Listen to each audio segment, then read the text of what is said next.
Hi everybody, welcome back to another Storytime Saturday. Today we're reading Truman. Are you ready? Here we go.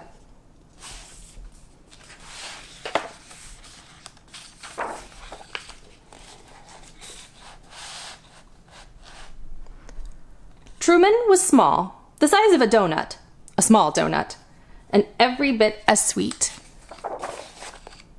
He lived with his Sarah, high above honking taxis and growling trash trucks and shrieking cars, and the number 11 bus, which traveled south.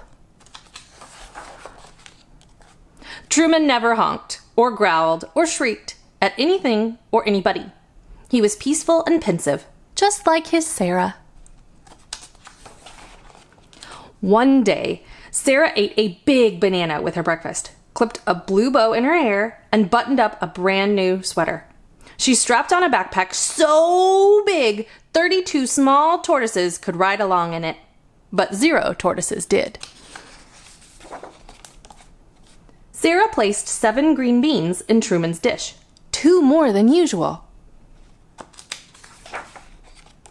She kissed her finger and touched it to his shell and whispered, "Be brave." Then she left. Not to worry. She'd left before, and she'd always returned.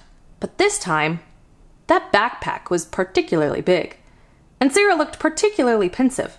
And that banana, and that bow, and let's not forget about those extra beans. That's when Truman saw something he'd never seen before. Sarah boarding the number 11 bus going south. The bus roared away. Truman waited for Sarah to return. He waited and waited. He waited 1,000 hours, tortoise hours, that is, until he could wait no longer.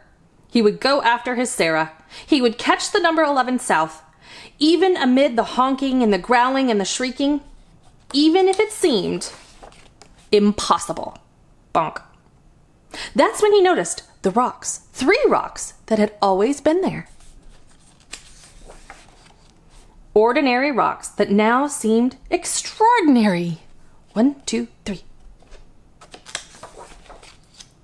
And the arm of the couch, and the pillow propped just right, and that tall, tall boot, and the rug, that glorious, endless rug. Without Sarah, their home seemed vast and uncharted and unsettling. Truly unsettling. But perhaps most unsettling was that Truman could no longer see the taxis or the trash trucks or the cars or the number 11 bus. Which way was south anyway? Now the sun hung low like Truman's head and heart. Just then, oh! And then vroom, screech, whish! Up floors and under doors, Truman heard it. A bus. It was time to catch the number 11 south amid the honking and the growling and the shrieking. Yet standing there in that ray of light, Truman felt peaceful and pensive and brave. But just as he was about to slip under the door, through that opening barely the size of a small tortoise, Sarah! She spotted him, shining like the sun. "Truman!" she cried.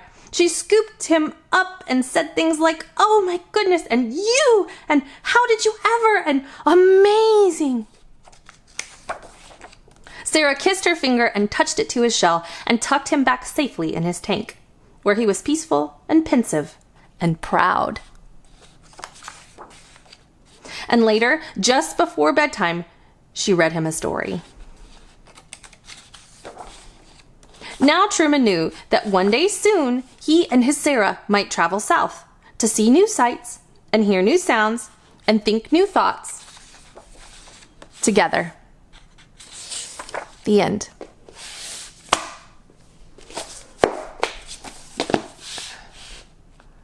Thanks so much for reading along with me today. I hope you enjoyed Truman. I did. I'll see you next time for another Storytime Saturday. Bye!